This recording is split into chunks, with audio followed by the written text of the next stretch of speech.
Hey everybody, it's Sonjdradeluxe. Can I get a hell yeah? Yeah. By the way, when I said you guys should send me your hell yes, it was with words. I wanted it with video. I want to put you on my video, you feel me? Anyways, happy new year. This is the first time we're sitting down and chatting and stuff, so I just want to wish you a happy new year and lots of prosperity, good health, and let's stay positive and manifest beautiful things for this year. Today we're going to be going through and trying out the Fenty Pr Fltr Soft Matte Powder Foundation, and I'm a very dry skin person, so my only real experience with a love for powder foundation is with the Studio Fix by MAC, which is oil controlling, full coverage, like really dry. I do like to put that underneath my eyes on top of concealer. I've never really been one to just wear powder foundation, but I really wanted to try it because I gotta, you know, try anything that that gal Riri co-signs on. So let's get into it. I have 3 shades here. We'll get it nice and close. See these pores. So first up, let's get into the packaging. It's there. I don't even know what this shape is called. Not a hexagon. Is it a hexagon? Whatever. This kind of shape. Sorry, it's so bright. I wanted to be able to see me. That's the shape. It's got the powder on the top with a mirror, and then surprise, another mirror underneath, which I think is really dope. This mirror is not quite as good. It looks like it's almost a little bit like a circus mirror, I guess. A little wonky. But it's still a mirror nonetheless. With powder, I feel like you don't need to be quite as precise. So I'm going to go from lightest to darkest. My Fenty foundation shade for the hydrating foundation and the matte foundation is 370. But sometimes things change, you know, going from powder to liquid. So I'm gonna go into the 350 first, and I have the sponge that it comes with. I'm gonna get quite a bit on there. And keep in mind, I do my makeup to match my body, not so much my face. My face is quite a bit lighter than my body, so I always go a little bit darker with foundation. Now this looks kind of darker. Well, let's see. I don't know what undertone. Okay. So this one is a 360. I feel like this is probably not my shade. It looks a little bit more of an olive tone, and I'm orange. Oh, I should use the powder brush for that, but that's okay, whatever. So it looks like almost as if you buff it out a little bit, it looks a little bit more neutral. That actually looks more similar to my skin tone, even though that's not the Fenty shade that I use. And this one is the 370, which is my Fenty foundation shade. Also, it is winter. That looks kind of darker, but I'm gonna see if I can swatch that shade beside it to compare. Okay, so I don't have the Fenty shade in 360, but I have 350 and 370. So I'm just gonna swatch those as well, just so you can see for comparison. I'm also not quite as tanned as I would be in the summer, so this is a 350 shade. Wow, this is the 350 in foundation. That almost looks like my shade right now, kind of. And then, oh wait, sorry, my bad. That was actually 370, haha. Wow, that was 370. I'm just gonna wipe it off. So I'm gonna do the 350 beside the 350 here to see what it looks like. So that looks quite a bit lighter than this 350 here, but similar undertone. And I would say if you have oily skin, usually oil turns foundation shades darker, so I would almost maybe go a few shades lighter, because look at the difference of those two. I just have some moisturizer on, which I'm gonna take off in a second, but this looks like my foundation shade right now. Anywho, let's go to the 370, and that is this one right here in the powder. Whoa. I mean, it looks really different. I don't know if it's supposed to oxidize and change color, but because I know for sure that 360 is not my shade, I'm just gonna leave that there, and I'm gonna do a swatch of the Fenty Pr Fltr foundation and 370 and 350, and I'm gonna compare the two. But these look quite a bit different to me. Like, this looks way darker than what I would use. So let's do the 370 first. Wow, it's just so much darker. And this one is a 350. That one is probably my shade, which I'm really shocked by. So this is the 370 Pr Fltr Soft Matte Foundation, the first foundation that they launched. I'm gonna do that right in here. It almost looks more like the 350 to me. And I'm not oily at all, so I'm surprised that it's going this much more dark. But just looking what it's doing to my pores right now, it actually does look very blurred. Yeah, see the 370 and the 350 in the powder look pretty similar. Now I'm gonna go in with the 350 beside the other 350 in the powder right here. I'm just gonna let this sit for a second because this is sitting and it looks a little bit more similar to the 370 powder, I guess, as it oxidizes and settles into the skin. I still think that the 350 is my shade. Again, I might be a little bit pale from it not being summer, but it almost looks like the powders are a little bit deeper and maybe a little bit more neutral in color. Yeah, 370 is my normal shade, I guess, in the winter time or in the summertime. So I just want to try the 350 shade by itself just to see what the powder looks like. But because I'm dry, I want to use the Fenty Hydrating Primer underneath. So I'm going to do a few pumps of that, and I'm going to put that on both sides or all over my face, so for my brow area. I love this primer actually quite a bit. Oh yeah. Now, it's so different for me with the powder foundation too, because I'm used to just smearing everything everywhere, which is why I did my brows first. So typically I put a highlighter underneath my foundation, and lately I've been doing it with powder, but I'm gonna do it with liquid this time. I'm gonna take the Clean by Melanie Mills Body Radiance. I'm just gonna do that on half of my face because that's how I normally do my makeup. Usually with liquid foundation, I'll put a powder primer, but it is a little drier now that it's winter, so I probably move back to something like this. This is an OG shade in Peach Deluxe, the color I created with Melanie Mills. Let that dry, and I'm gonna leave one side with just the primer. So I won't really use this because I feel like I'm just not a fan of sponges that come with compacts, just because they can absorb oil really fast. You should probably replace them quite a bit. I want to use a powder brush, but I'm gonna go in with the sponge to try it out at first. This is in the 350 shade.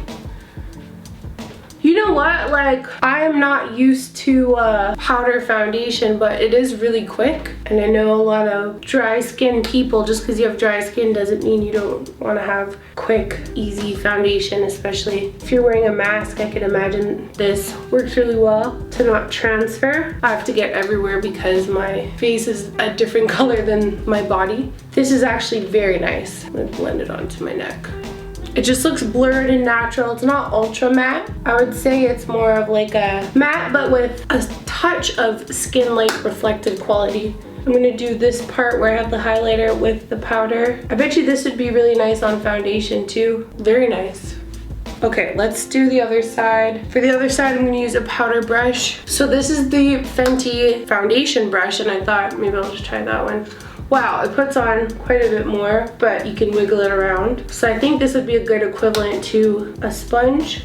This is so easy, honestly. Like, I don't think powder foundation is ever this quick. And I'm just kind of doing a buffing motion. I almost like it better with the sponge, I think. Seems to go on a little bit more smooth, but I guess you could buff it around. Now, if you wanted to just do this, like, shout out to my mom, because she's like, I just like to put on a little bit of powder and then like blush and Vaseline on her lips. Although she'll probably hate me for saying that, because I know she's like, I don't wear Vaseline on my lips anymore, but I know she does. I think this is very much girl on the go type of makeup, or boy. But I just want to know how concealer looks over top of this. So I'm gonna take the Fenty 255 concealer, and I'm just gonna see how that looks with the powder. How I normally do my concealer with a damp beauty blender, so let's see what happens. Concealer over powder with a wet sponge. That definitely does not work. Yeah, that totally took it off. Maybe I'll try concealer without the beauty blender. This powder is really beautiful, and I feel like all you need to do is make it work for you. So the powder without the damp sponge seems to work well. But you know what I think would look really good is if we did our skin routine in reverse. So I might contour blush before this powder and then see how that goes. Yeah, look at the difference. This can definitely go over top of the powder, but I don't feel like you need to blend it with a beauty blender because you're gonna have a streak of where it comes off. That's actually really nice. This actually makes me like the Fenty concealer even more, just with a finger. That's really pretty. So I want to try to do the reverse foundation steps. I should have known better to wear a white shirt, but I'm gonna try it by contouring, highlighting, and concealing before the powder, and I just want to see what that looks like. But I don't want to use the sponge with it. I'm going to try it with a brush. But I think the powder is great for like someone who's in a rush in the morning and you just want a really nice, flawless airbrush finish. You're not too concerned about highlight and contour and all that stuff, because it does make the skin look really nice. Definitely wouldn't use a wet beauty blender on it. That was an experiment that I take back. So now that I've taken it off, I'm going to go back in with the Hydrating Primer. And I want to try, push my vocal box. Anyways, and I want to do my highlight and contour before the powder. I think this is going to be a nice quick way to get out the door. So I'm going to use the Honey Glaze Cheeks Out Cream Bronzer. Just like that, blend it in. This is our contour, making it a little dark in the hollows of our cheeks.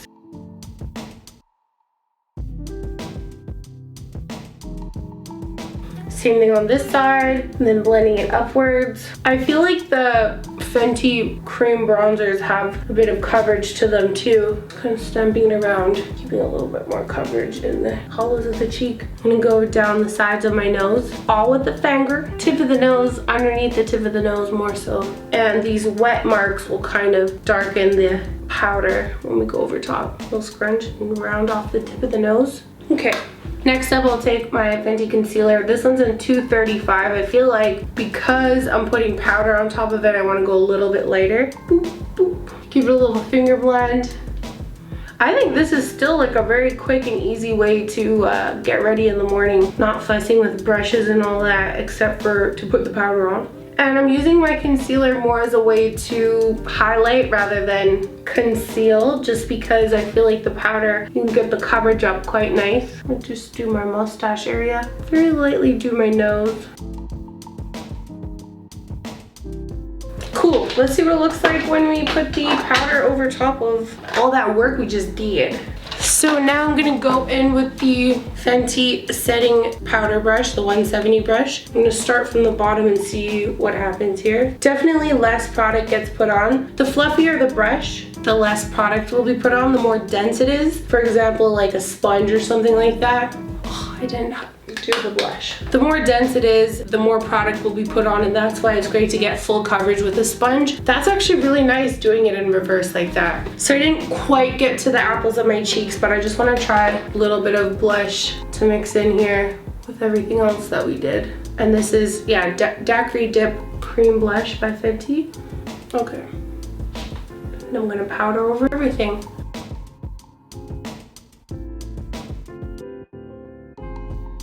It's definitely a very natural look.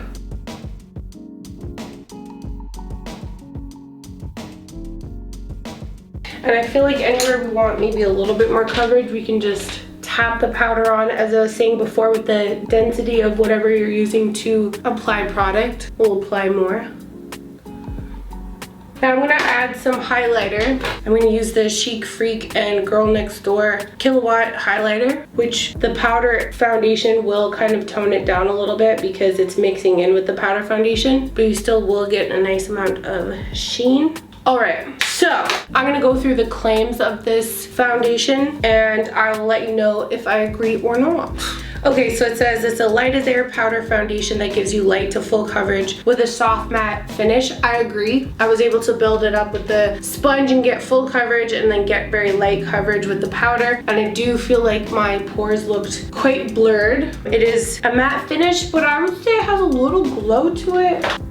It's pretty matte. Okay, free of parabens and phthalates. It's also vegan, gluten-free, and cruelty-free. It's a non-cakey, blurred finish with no flashback. Buildable, light to full coverage formula loves to be layered without settling into fine lines or clogging the look of pores. It's also sweat, humidity, and crease resistant. Plus it has a chic, portable compact. It's definitely not going into my creases at all. It does feel very blurred. Pro Filtr Soft Matte Powder Foundation comes in the same 50 shades as the original Pro Filtr, so you know your shade number. Start there and adjust as needed. You may need to go a shade lighter. I love that they're being honest with that because I felt like I needed to go quite a bit lighter from my normal 370 shade. Also, very light-skinned right now because it is not summer, so I feel like I would go like a couple shades lighter and make sure it has the same description. So if your shade description says, you know, warm tan with a golden undertone, don't go for one shade lighter where it says warm tan tan with a peach undertone. Try and stick with that same undertone because I feel like the 350 had that same warm undertone as a 370. It's just the 370 is darker. Or if you have a red undertone or olive undertone, go with something that has the same undertone but lighter. So if that means skipping a few shades lighter, don't be afraid of that, because the 360 was so different from my skin tone and almost looked darker because it was a different undertone. Now, I'm gonna keep it 100 with you. My skin looks baby soft and really smooth, and I really like that. I'm not a powder foundation person, although I feel like I need to play with this a little bit more. Now it is quarantine, we can't really be wearing a full bead all the time. Most of the times I don't wear a ton of makeup, but my skin looks really smooth. My pores look very smooth. It's definitely more natural. I would suggest doing your highlight, contour, blush, sorry, not highlight, contour, blush, and concealer before you do your powder. I just feel like it looked a little bit more natural. If you want a more extra pop of whatever you're doing, do it after you do your first layer of the powder foundation, because when I did my foundation and the concealer on top, it blended really well. Use your fingers or a dry sponge. I wouldn't even use a brush, but it's actually very nice and it doesn't feel like anything. I'm gonna try it on with a mask. I just ran so fast to try and get a mask. I ran so fast that the top of my titty fell out of my shirt. Anyways, I only have black masks right now, so we'll see how this goes. I'm gonna keep talking with it on for a little bit, see if it transfers, because I noticed in the advertisements at the very end, a girl puts a mask on. I'm thinking that that maybe suggests that it is transfer proof. Anyways, all in all, I recommend this product if you are a powder person. I want to play around with it a little bit more as a natural alternative to foundation. I'd probably use a brush and just kind of buff it around after concealer. Maybe I'll do another no makeup look tutorial and I'll let you know how it goes. Just right now, trying to get some hot breath in there so it warms it up. Compared to wearing regular foundation and this powder foundation, this feels very breathable, especially with a mask. Sometimes I feel like I'm suffocating when I have wet foundation or liquid foundation and I'm wearing a mask. It feels like it gets sweaty and tacky. This feels really good, but we'll see. Oh my god. There isn't actually any, no transfer on that. Oh god.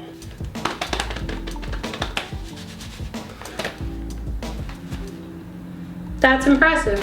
Do I look crazy? Maybe I'm just like, oh my god, nothing came off, and it did. No, my skin still looks really smooth. Now wearing this over a long period of time, I don't know, but I have high hopes for it. I'm not a powder foundation person, but now that we are kind of in quarantine, I am a less makeup type of person. So I'll write in the description box how it lasts over a period of time, but I actually really like it, and I feel like I need to learn how to play with it a little bit better. It doesn't have that dry, tight feeling that like Studio Fix has from MAC, the powder foundation. When I wear that, I feel very tight and wrinkly. In the summertime, or if I go somewhere very humid, I'll dust a little bit under my eyes to set my concealer, but I can't wear that as just like, hey, I'm gonna step out like this. This feels super flexible and breathable. I don't feel it at all, so highly recommend if you like powder foundation. I feel like this might be the vibe now that we're wearing masks, but let me know if you guys plan to get it.